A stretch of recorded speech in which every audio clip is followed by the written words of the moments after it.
كل مكان الصويرة زينة البلدان زورو ونرجع فرحان كالظبيل وللهيلولة حوض السلاح وثوم حيلة نضربو شوفار هاد الليلة. Shalom Obracha, que le bon Dieu vous protège et vous donne la santé, la joie, la prospérité, Keneratson, Be'ezat Hashem. Mes amis, hier et avant-hier, c'était Rosh Hashanah.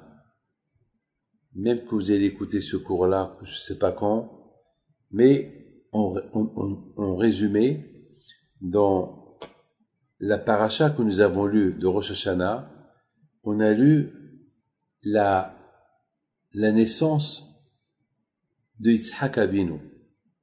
Hachem, il a promis à Abraham de lui donner un enfant et que de lui, le peuple juif va sortir. Et Akadosh Baruch Hu, il a béni Abraham, il lui a donné un enfant comme qu'il voulait. Yitzhak Avinu. Et Yitzhak Avinu alav shalom, c'est le grand tzaddik. Ça, c'est la paracha que nous avons lue le premier jour de Rosh Hashanah. Le deuxième jour de Rosh Hashanah, on a lu la Haftara. Le deuxième jour de Rosh Hashanah, on a lu la paracha de la Akedah. Hachem dit à Abraham Avinu, il faut sacrifier Yitzhak. Et à la fin, Hachem, il a dit à Abraham Avinu, lorsqu'il a vu qu'Abraham Avinu, il a pris Yitzhak pour le sacrifier, il lui a dit, arrête, tu ne le sacrifies pas.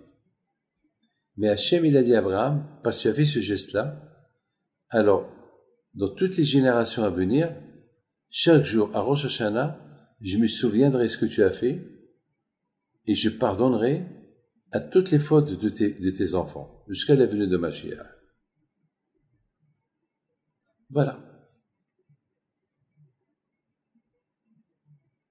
Et Hachem, chaque année, à Rosh Hashanah, lorsque le Satan, il vient avec toutes les fautes qu'on a fait, et Hachem, il doit nous juger pour toutes les fautes qu'on a fait, Hachem, il nous juge en cachette. En général, un juge, lorsqu'il doit juger quelqu'un, un gangster ou un bandit, ben, il le juge devant tout le monde. Comme ça, les gens, ils ont peur. Alors, non. Le bon Dieu, il nous juge en cachette. Pourquoi?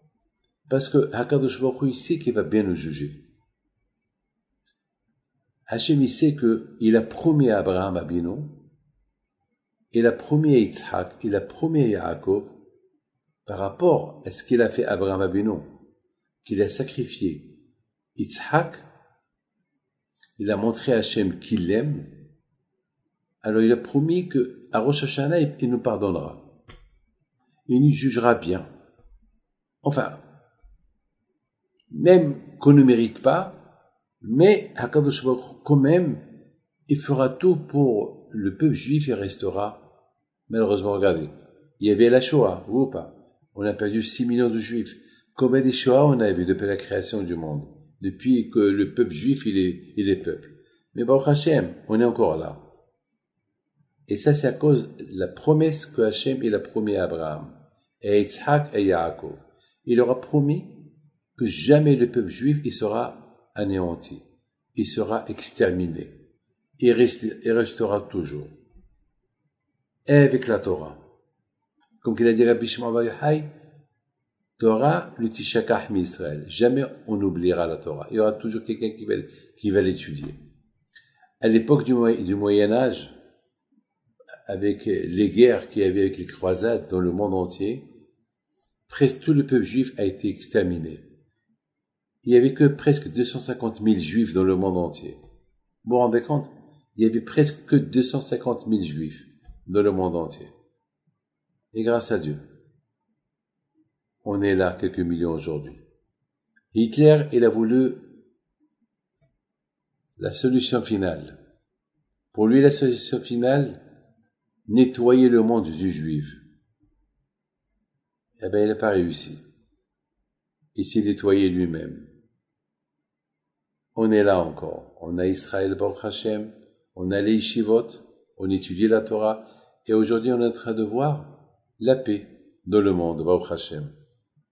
Qui peut croire les Émirats arabes, bientôt l'Arabie saoudite, et bientôt beaucoup des pays qui vont faire la paix. Be'ezat Hashem, si Dieu veut.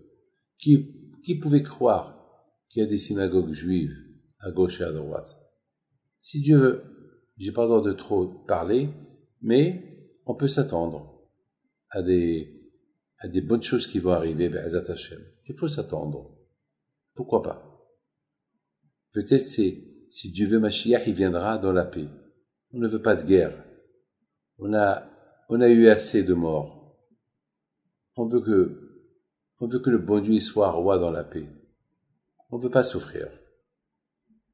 Ça suffit. On ne veut pas que le monde souffre. On veut qu'il y ait la paix partout. La paix des nations. Je veux que le monde entier reconnaisse qui est le bon Dieu. C'est tout. Bon, grâce à Dieu aujourd'hui, il y a beaucoup de nations qui croient en Dieu, de le vrai Dieu, comme nous. On croit que en Akadosh Baruch Hu, peut-être si Dieu veut, Be'ezat Hashem, il y aura des bonnes nouvelles si Dieu veut. Donc à Botaï, il faut savoir une chose que lorsque Abraham Abino, il a sacrifié son fils, n'oubliez pas, en sacrifiant son fils, Yitzhak, il a sacrifié tous les juifs qui étaient en lui. Parce qu'imaginez-vous que Yitzhak, il aurait été égorgé, donc tous les juifs, ils auraient été égorgés avec lui. Et voilà. Donc à Botaï, Hachem, il a promis à Abraham Abino que chaque année, à Rosh Hashanah et à Kippour, il va se souvenir de ce geste-là, il va pardonner à tous nos fautes et on restera vivant. Et avec la Torah, bien sûr. Parce que, à quoi sert le juif sans Torah? Bien sûr. Ce qui fait du juif, c'est la Torah. Ce qui fait du juif, c'est la religion. S'il n'y a pas de religion, c'est comme un passeport. Un passeport, s'il n'y a pas de photo, c'est pas une preuve que c'est toi, le propriétaire du passeport. S'il n'y a que la photo, il n'y a pas de nom, et ton nom, tu le connais par cœur, c'est pas une preuve que ton nom, c'est celui, si le nom que tu dis, peut-être c'est pas le vrai nom. Donc il faut le passeport et la photo et le nom. Il faut l'identité et la photo. Vous avez compris? Donc le juif, c'est le passeport, mais l'identité juive, c'est la Torah, c'est la photo.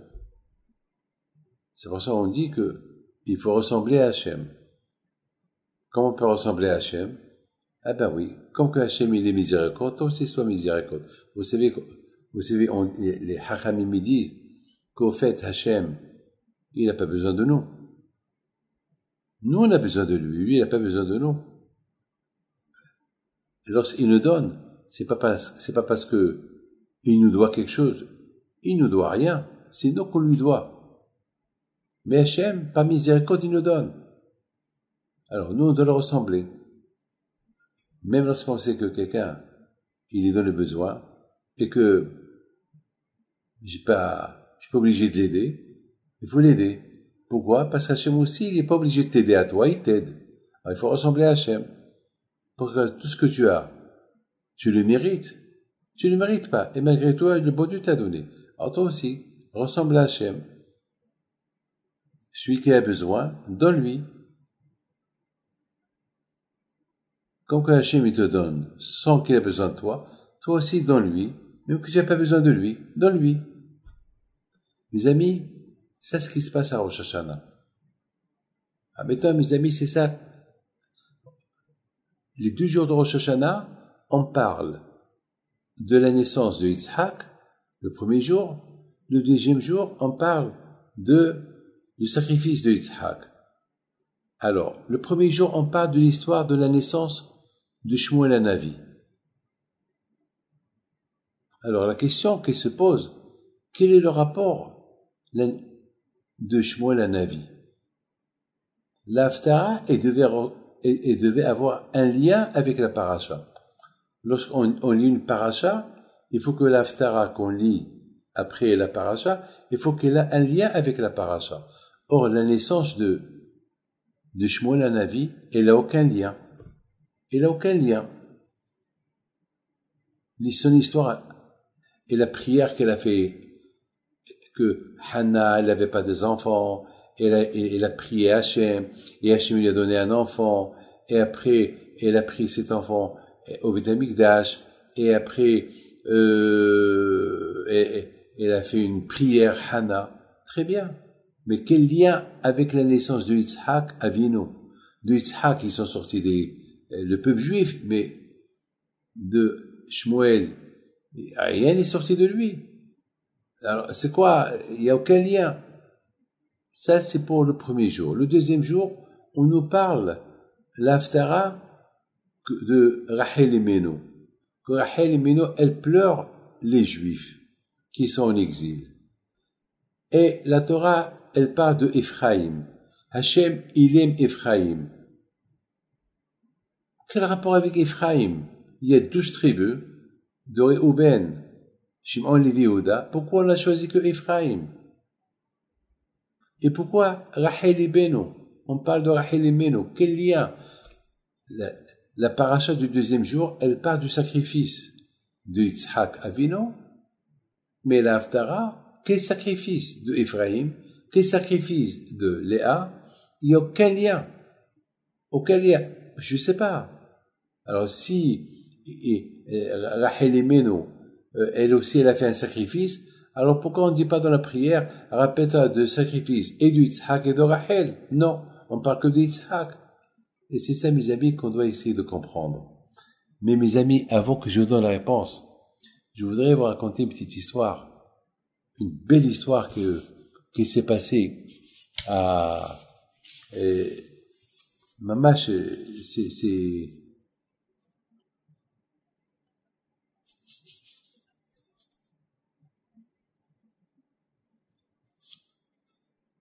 une histoire spectaculaire que je vais vous raconter. Il s'est passé que l'année dernière, il y a un monsieur qui est venu à la Hiloula de Rabbi Haim Pinto. Il s'appelle Eliezer Azron. Il vient pèleriner à Rabbi Haim Pinto, il n'est pas marié, son frère aussi, il n'est pas marié. Il est venu la prier. Pour qu'Hachem, il était âgé, pour qu'Hachem lui donne un bon mazal. Baruch Hachem, il a rencontré une fille, mais il pouvait pas venir avec sa femme, il pouvait pas venir avec sa femme à la Hiloula de Rabbi Haim Pinto à cause du confinement. À cause, malheureusement, du corona, donc, entre-temps, Baruch Hachem, il a vu que le pèlerinage qu'il a fait l'année dernière à Essaouira, ça a fait l'effet, il a rencontré une fille, et voilà, il va se marier. Maintenant, lui, il a choisi une date, sans savoir que la date qu'il a choisie, c'était le 26 Elul. La date de la Hiloula de Rabbi Haim Pinto. Quelque part, on dirait que Rabbi Haim Pinto lui dit, voilà, tu es venu chez moi pèleriner l'année dernière, tu as fait un grand sacrifice, tu es venu de Los Angeles pour prier pour toi et pour ton frère. Mes amis, n'oubliez pas une chose, celui qui prie pour un autre, Akadosh Baruch Hu lui répond en premier. Et beaucoup de gens, ils prient que pour eux, ils oublient les autres. Celui-là, il est venu prier pour son frère, Akadosh Baruch Hu, il lui a donné la cale à lui le premier, et il s'est marié le 26 Elul. Maintenant, le plus important que je vais vous dire, vous savez où il s'est marié? À Los Angeles, le 26 Elul. Parce qu'il a cherché partout, il n'a pas trouvé. Le seul endroit où il a trouvé où se marier, c'est une rue à Los Angeles qui s'appelle Place Pinto. Pinto Place. C'est de la folie. Ça veut dire, Rabbi Haim Pinto qui veut lui dire, voilà, tu es venu avec la Emouna prier, voilà, tu as prié, voilà, tu te maries, et tu te maries le 26 Elul, et tu te maries dans une rue qui s'appelle Pinto. C'est de la folie. Ça, c'est la Emouna, mes amis. Mais grâce à qui ce Eliezer là, il est comme ça? Eh ben, l'éducation que son père et sa mère lui ont donnée. L'éducation. L'aïmouna. L'éducation que nous, on donne à nos enfants. Mes amis, Hachem, il aimait Abraham. Pourquoi il aimait Abraham? Parce qu'Hachem, il a dit, j'aime Abraham parce que je sais que Abraham, il va éduquer ses enfants à avoir l'émouna en moi. Mes amis, c'est quoi notre but dans ce monde-là?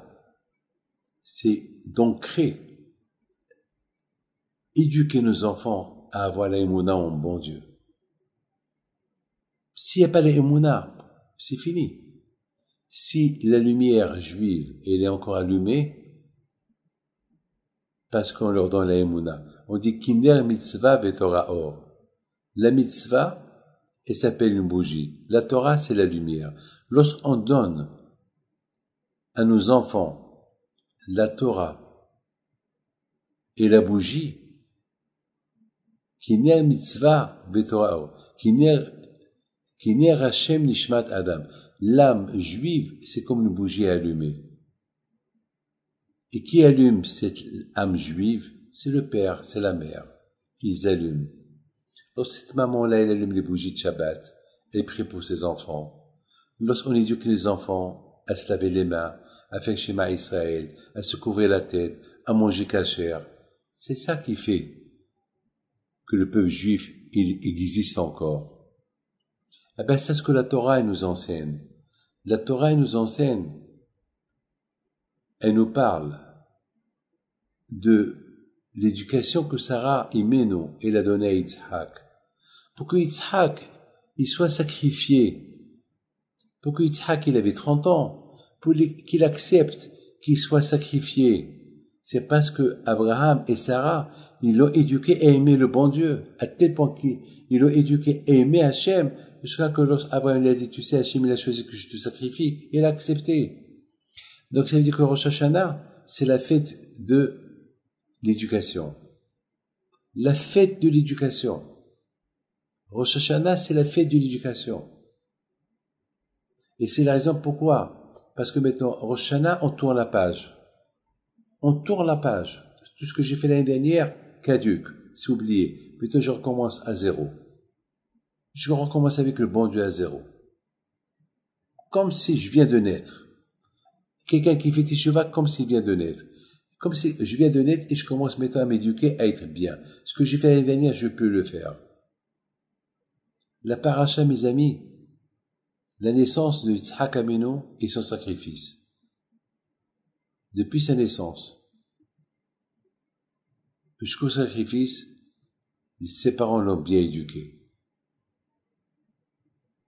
Maintenant, si on parle de quel est le lien Shmuel et l'histoire de la naissance de Shmuel avec l'histoire de Yitzhak, là aussi parce que Hannah, elle a bien éduqué son fils. Elle a prié à Hachem qu'il lui donne un enfant et qu'il soit comme Moshe et Aaron, qu'il soit comme Moshe Rabbeinu. Et Hachem lui a donné un enfant qui était comme Moshe et Aaron.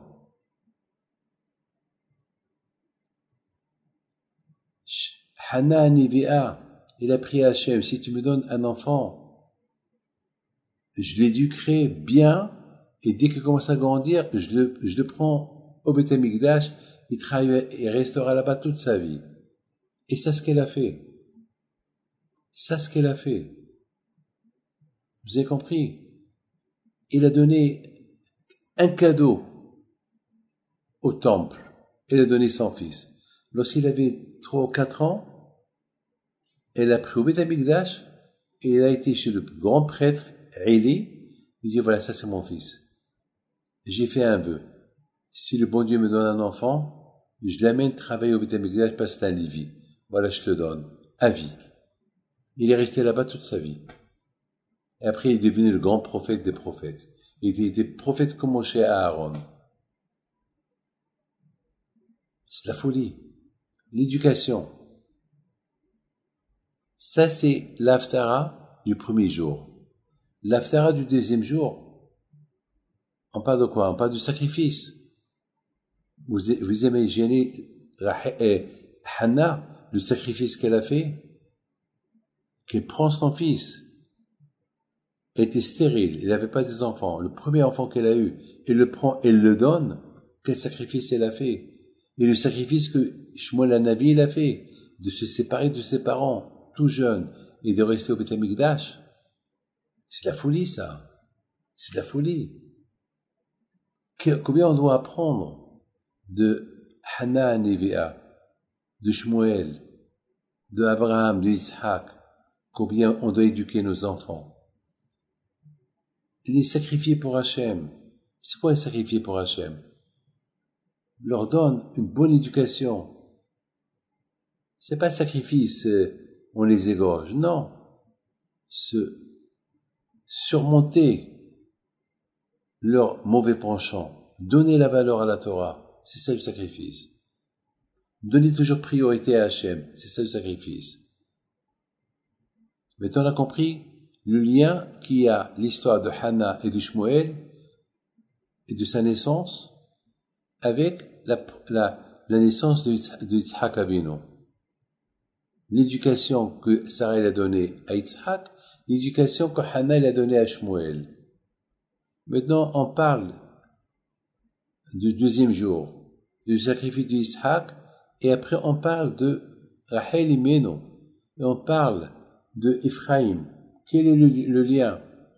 Eh bien, mes amis, encore une fois, le fait que Abraham Abinu, il a bien éduqué Yitzhak, alors, au moment que Abraham il a dit à Yitzhak, Hachem m'a dit que je te sacrifie, il a accepté. Comment il a accepté? Il a 30 ans. C'est parce que comme ça il a reçu. Il a reçu une bonne éducation de chez son père. Maintenant, il était prêt à faire pour lui, pour Hachem n'importe quoi. Eh ben, on a vu Ephraïm, la Haftara, on parle de Ephraïm. Pourquoi on ne parle pas d'un autre? Parce qu'Ephraïm, il est né en Égypte. Parce qu'Ephraïm, il n'est pas né avec Yaakov Abinu. Parce que Youssef, il a été vendu en Égypte, il s'est marié avec Osnat, et Osnat, il a éduqué ses enfants, Ephraïm et Ménaché en Égypte. Il n'y avait pas d'Yeshiva, il n'y avait pas le grand-père, il n'y avait pas Yaakov, il n'y avait pas les tontons, les tzadikim, il n'y avait pas Bilha et Zilpa, les tzadkaniot, il n'y avait pas, ils étaient seuls.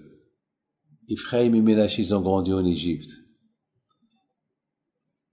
Quelque part plus tard, on a vu que lorsque Yaakov Abinu est venu en Égypte, Ménaché s'occupait de tout le matériel pour sa famille, mais Ephraïm, il est resté étudier la Torah avec son grand-père Yaakov Abinu. Encore une fois, l'éducation. L'éducation. En Égypte, où il y a eu là-bas la débauche, Ephraïm était un grand tzaddik. C'est pour ça que Hachem dit, Ben Yakir Ephraïm, combien j'adore Ephraïm. C'est Ephraïm, la façon qu'il a été éduqué, n'oubliez pas, il était prince, il était le fils de Youssef. Il pouvait avoir des palais, et des Mercedes, et des Porsche. Il pouvait avoir des garde-corps. Mais il n'avait rien du tout. Il était assis en train d'étudier la Torah. Il s'est sacrifié pour Hachem. La paracha, elle parle de sacrifice de Yitzhak. La Haftara, elle parle de sacrifice de Ephraïm. Le seul. C'est pour ça qu'on a parlé que de lui. Alors pourquoi on parle de Rachel? Parce que Rachel aussi, elle s'est sacrifiée. Elle a donné sa vie. Lorsqu'elle a changé sa place, elle a donné sa place à Léa. Vous imaginez que si Yaakov, il aurait été en colère sur Rachel. Toi, Rachel, tu m'as eu, tu as donné ta place à Léa et tu me l'as pas dit. Je veux pas te marier avec toi. Avec elle allait se marier. Son père Lavan, il allait l'obliger à marier Esav. Vous imaginez, elle va vivre avec Esav, qui était Racha. Elle va entendre que sa sœur Léa, elle a eu les 12 enfants, les 12 tribus de Sadikim, et elle, avec un Racha, elle va voir Kodesh Shaim. Elle a vendu sa place. Avec quoi elle a vendu sa place? Pour ne pas faire honte. Elle l'a vendue gratuitement. l'amour du prochain, pour ne pas que sa sœur Léa ait la honte. Elle s'est sacrifiée, comme Yitzhak il s'est sacrifié. Yitzhak il a sacrifié sa vie, et Rachel elle a sacrifié sa vie. Hachem, après, il a sauvé Yitzhak du sacrifice. Hachem, il a sauvé Rachel du sacrifice, et les deux ont reçu une bénédiction. C'est Yitzhak Abino qui va sauver les Juifs lorsque Mashiach va venir. C'est lui qui va prier Hachem qu'il apporte Mashiach et qu'il ne punit pas les Juifs. Et c'est Rachel qui prie pour les Juifs aujourd'hui, pour que Mashiach y vienne et que Hachem ne les punit pas, comme que moi, j'ai donné ma place pour ma sœur et j'étais pas jalouse. Toi aussi Hachem, ne sois pas jaloux si les Juifs, ils t'ont changé avec un autre Dieu. Pardonne-leur. Alors, mes amis, on ne parle pas de Rachel, de la Hakeda de Rachel. C'est pourquoi? Parce que la Hakeda de Rachel, Akadosh Baruch Hu, il nous la garde. Lorsque Mashiach il va venir, c'est là que Rachel il va utiliser sa force pour que Mashiach il vienne. Sa prière. Rachel Imeno. Mes amis, maintenant on a compris l'histoire qu'on lit le premier jour et le deuxième jour dans la Torah, la naissance et le sacrifice, et là aussi, la Haftara du premier jour, la naissance de Shmuel, et on parle après du sacrifice dans le deuxième jour de Éphraïm, qui a sacrifié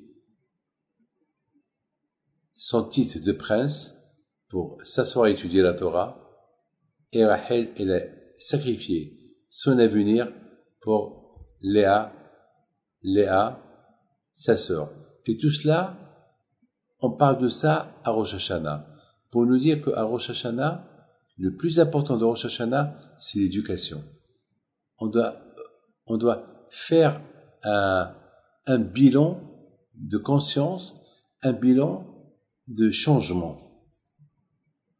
Changer toute une nature de toute l'année, devenir autre, ce que nous étions avant. Eh bien, Hachem, on verra des bons résultats, une bonne année, sans corona, Amen Karason.